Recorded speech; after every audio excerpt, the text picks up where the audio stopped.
किसी अपने का खोना बहुत दुखदाई होता है, लेकिन मैं आपसे सांत्वना प्रकट करता हूं और मैं आपको ये प्रॉमिस करता हूं कि जो भी आपके डेथ क्लेम्स रिलेटेड डाउट्स हैं सारे क्लियर हो जाएंगे। कृपया करके इस एक वीडियो को देखिएगा। इसके साथ में ही बहुत सारी चीज़ें हैं जो आपको डेथ क्लेम में समझनी होती हैं, तो प्लेलिस्ट के अंदर आप जाइए और वहां जाके सारी वीडियो लाइन बाय लाइन देख सकते हैं।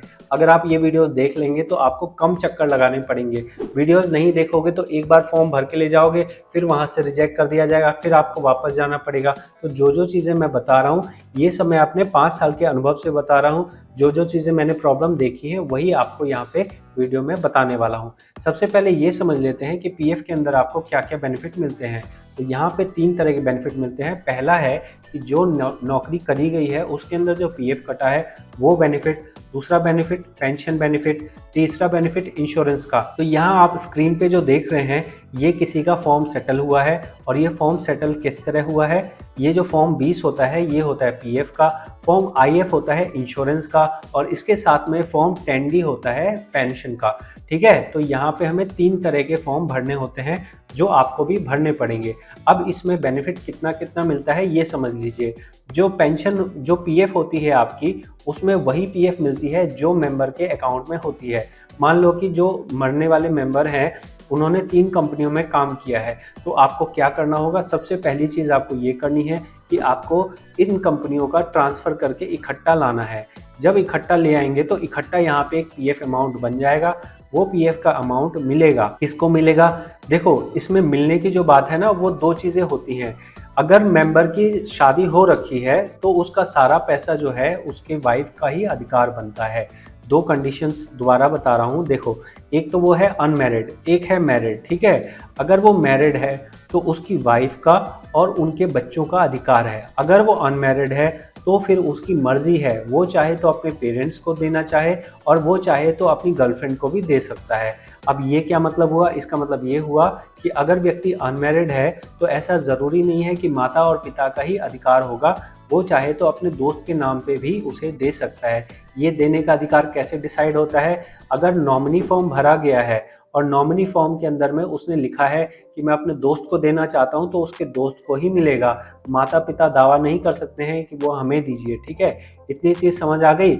अगर मैरिड है तो मैरिड के अंदर आप वाइफ से अधिकार नहीं ले सकते हैं। वाइफ को ही पेंशन और ईडीएलआई और पीएफ का बेनिफिट मिलेगा। उसमें माँ बाप ये नहीं कह सकते हैं कि हमें भी दिया जाए। पैसा आएगा वाइफ के अकाउंट में ही, उसके बाद चाहे तो माँ बाप उसमें से पैसा ले सकते हैं।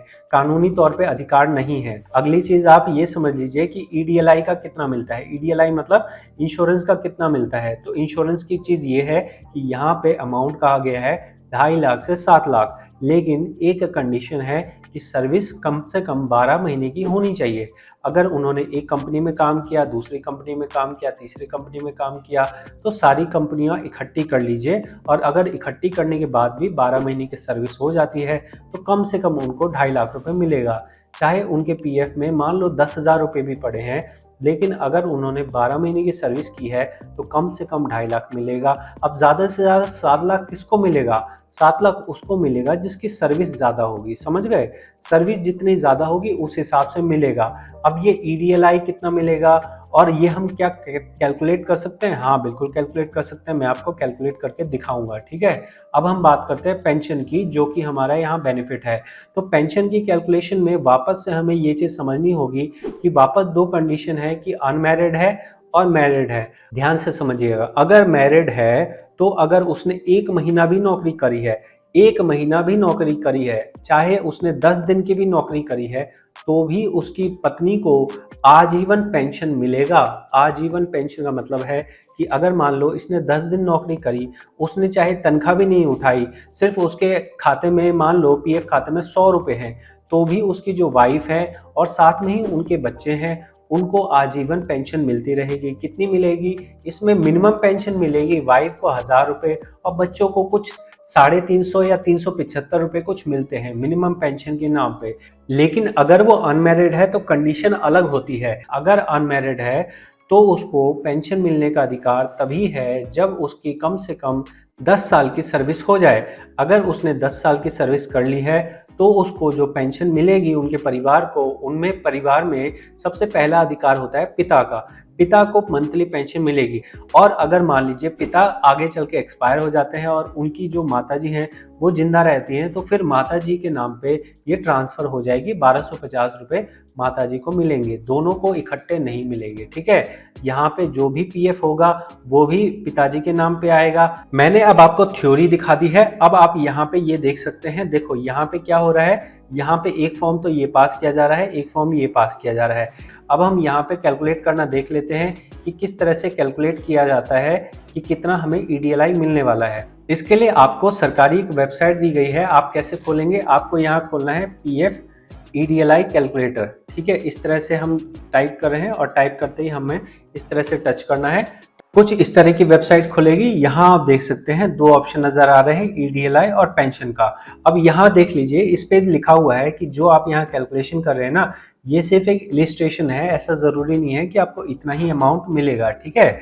और जो पेंशन वाली जो चीज है, इस पे लिखा हुआ है कि ये जो कैलकुलेशन है ना, ये जिंदा आदमी के लिए है, आपको डेथ क्लेम पे कितना मिलेगा उसके लिए नहीं है। लिखा है सुपर एनुएशन पेंशन या अर्ली पेंशन के लिए ही कैलकुलेट किया जाता है। फिलहाल हम इसको टच करते हैं। यहाँ पे देखिए क्या डालना है हमें, यहाँ हमें डालना है डेट ऑफ डेथ, और आप इस पे टच करेंगे तो दिखा रहा है कि यहाँ हमें किस तरह का बैलेंस चाहिए, ठीक है। तो हम यहाँ पे एक कोई डेट डाल रहे हैं और यहाँ पे देखिए हमने ये डेट डाल दी। इसके बाद हमसे पूछ रहा है कि आपका 12 महीने की सैलरी कितनी थी। 12 महीने की सैलरी कैसे पता लगेगी, एवरेज सैलरी माननी है। जैसे मान लो कि 10-10 को है, 10-10-10-10-10 ऐसे है, अगर 12 एवरेज निकालना है तो इस सबको टोटल कीजिए और डिवाइड कर दीजिए 12 से, ठीक है।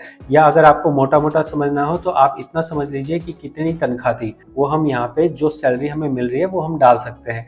अब जैसे जो चीज़ मैंने आपको सिखाई थी कि कम से कम 12 महीने की सैलरी होनी चाहिए, अगर हम इसे 12 महीने को टच नहीं करते हैं तो देखिए कितना हमें देगा, सिर्फ हमें 18,000 रुपये देगा। लेकिन अगर हमने कम से कम 12 महीने की सर्विस की होगी और हम इसे टच कर देंगे कि हमने 12 महीने की सर्विस की है, ज़रूरी नहीं है कि सेम ही कंपनी में करी हो, सभी कंपनी को जोड़ के भी अगर 12 महीने की है तो फिर हमें ये कहता है कि अब आप बताइए कि आपका एवरेज वेजेस कितनी है। एवरेज वेजेस वैसे ही निकालनी है जो हमें बैक पीरियड से निकालनी है, ठीक है। हम यहाँ पे टच कर रहे हैं, इसे कर रहे हैं तो देखिए पहले आपको मिल रहे थे 18,000 रुपये, अब आपको मिल रहे हैं 5,32,000 रुपये 500, ठीक है।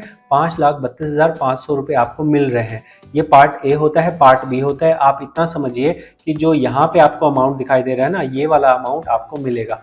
आपको समझ आया जो मैंने आपको थ्योरी बताई थी, क्या वो थ्योरी सही हुई है? मैंने आपको क्या बोला था, मैंने आपको ये बोला था कम से कम 12 महीने की सर्विस होनी चाहिए तो ही आपको 2.5 लाख रुपए से ज़्यादा मिलेगा, ठीक है। ये चीज़ आप समझ गए। अब मैं आपको पेंशन कैलकुलेट करके दिखा देता हूँ। पेंशन कैलकुलेटर में यहाँ पे देखिए डेट ऑफ बर्थ कह रहा है, तो मान लीजिए मैं यहाँ पे कोई भी डेट ऑफ बर्थ डाल रहा हूँ। इसके बाद कह रहा है कि भाई आपने कहाँ कहाँ सर्विस की है वो डालिए, तो मैं यहाँ पे एक रैंडम सर्विस डाल रहा हूँ। यहाँ पे मैं कोई सी भी सर्विस डाल देता हूँ कि मान लो मैंने 2002 से काम किया है और यहाँ मैंने कब तक काम किया है, मान लो मैंने जून तक काम किया है, ओके। फिर ये कह रहा है कि एनसीपी डेज डालिए। अब आपको समझ नहीं आएगा तो आप 0 डाल दो, ठीक है। मैं आपको यहाँ पे एक अंदाज़ा देने के लिए सिखा रहा हूँ। आप यहाँ पे देखिए, यहाँ कह रहा है डेट ऑफ पेंशन, आप कब चाहते हो कि आपकी पेंशन स्टार्ट हो जाए, तो हम ये चाहते हैं कि हम तो आज से ही अपनी पेंशन स्टार्ट करना चाह रहे हैं, ठीक है। फिर कह रहा है कि पेंशनेबल सैलरी कितनी है, तो मैक्सिमम सैलरी 15,000 हो सकती है। मैं आपको जो दिखा रहा हूँ ना, ये आप भरते जाना और इसके बाद आपको एक अंदाज़ा लग जाएगा कि आपका कितना है, ठीक। तो हम यहाँ पे कैलकुलेट कर रहे हैं, तो कैलकुलेट करने पे हमें यहाँ पे दिखा रहा है कि आपकी यहाँ पे अगर आप आज के टाइम पे विड्रॉ कर रहे हो तो आपको यहाँ 2300 मिलेगा। तो अगर 2300 मेंबर को मिल रहा है तो इसका आधा कर देंगे तो ये आधा वाइफ को मिलेगा, ठीक है। तो एक अंदाजे के लिए आप यहाँ समझ सकते हैं कि इससे हमने पेंशन भी कैलकुलेट कर ली और हमें ईडीएलआई कितना मिलेगा ये भी हमने कैलकुलेट कर लिया है। तो ये जो मैंने आपको कंप्लीट बताया ना, ये आप पूरा इंटरनेट छान मारो, पूरा गूगल छान मारो, आपको कहीं नहीं मिलेगा।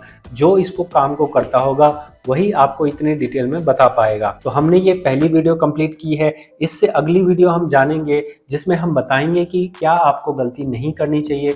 जो लोग अक्सर गलतियां कर देते हैं और उनको डेथ क्लेम निकालने में बहुत ज़्यादा प्रॉब्लम होती है। मिलते हैं अगली वीडियो में। बहुत बहुत धन्यवाद।